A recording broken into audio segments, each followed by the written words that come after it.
I'm getting ready to participate in Gareth's Fall in Love with Autumn project, and I just wanted to let you know, or let you see what my initial idea is, and we'll see how close that ends up to the actual finished project.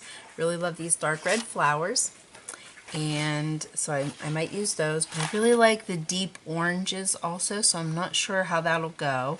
And I have this nice green blossom here and some tiny flowers, so they may go on this color or they may get painted. I'm wanting to use this fencing. I bought it for a mini album with a gate cover, and I never ended up making it. So I'd like to incorporate that. And I have these Recollections flowers that I'm going to paint in whatever color scheme it ends up being. And I'll use this brick pattern stencil for some texture and depth. And my thought is maybe this one also with the tree branch, not necessarily the birds in cages. And I'm thinking of using some of these frames, which I have a collection of, because apparently every time they go on sale for 70% off and I can pick them up for 15 cents, I can't resist them. So I'm thinking of using these on the frame with different words that fall means to me and the things that I love about fall or autumn. And maybe a nice quote in this larger frame down in the middle. Now, they probably aren't all going to fit on here, but we don't know. So I'm going to go work on this project, and I may or may not update you during the process, but I'll definitely give you a project share when I'm finished. We'll see you in a little bit. Okay, update. I started painting my flowers to go with these flowers because I like the deep red color. And then I remembered that last year, well, maybe it was 6 months ago, I bought 26 or 20 some of these Dilutions inks on eBay, and I had to have them. I was in line at Michael's and updating my bid and upping my bid and upping my bid till I had to have them.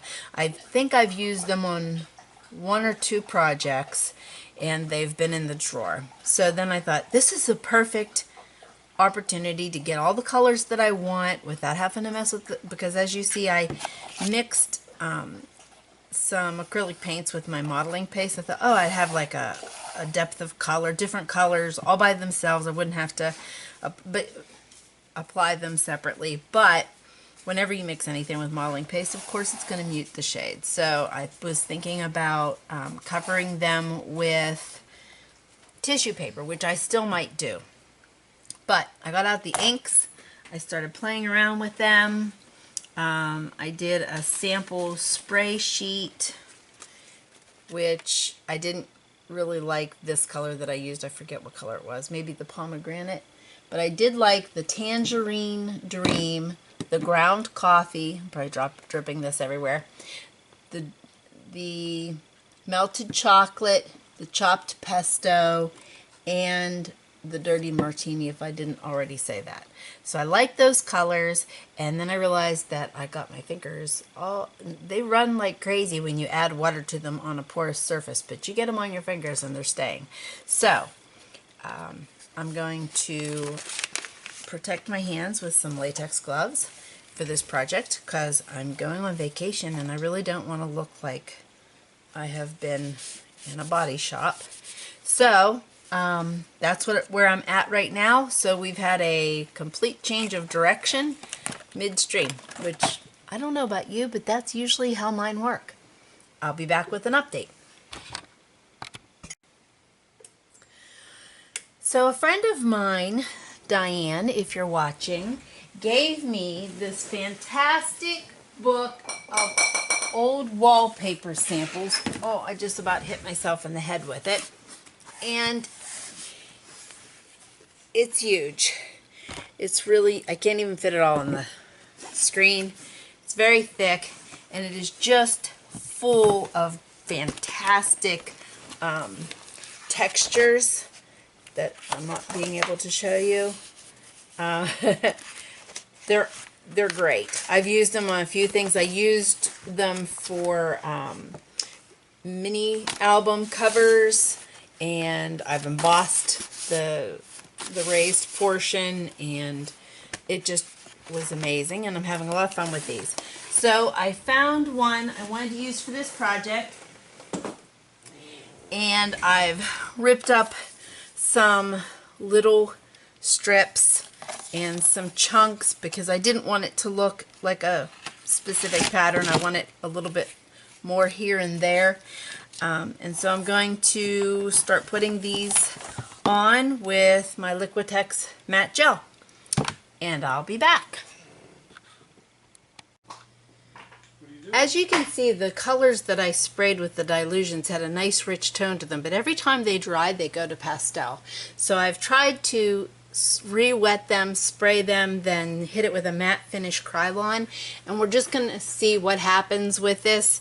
If it doesn't go back to my fall colors, I'm going to have to rethink what I'm putting on top of these layers. But I just wanted to give you a progress update, and if anyone knows why my dilutions keep turning pastel as they dry, I would really love to know, because I've Googled it right, left, and sideways, and I cannot find it anywhere. Okay, so this is the finished project. Just to tell you what I finished up with, I took some inexpensive, those little wood frames from Michael's, which I think I got these on clearance. I paid maybe $1/4 for them, and I painted them, and then I put little sayings within them. I took the rope that actually came with them because they were kind of ornaments, and put that back on. It says lighting the fireplace, homemade soup, and a quilt. And this one is cool crisp air, pumpkins, and falling leaves. And this says fall in love with autumn. So I used the dilutions inks, and my browns turned purple when they dried. I have no idea why. And this was this is all the wrong color. They were more deep browns and oranges and some pesto color, and they dried completely different colors.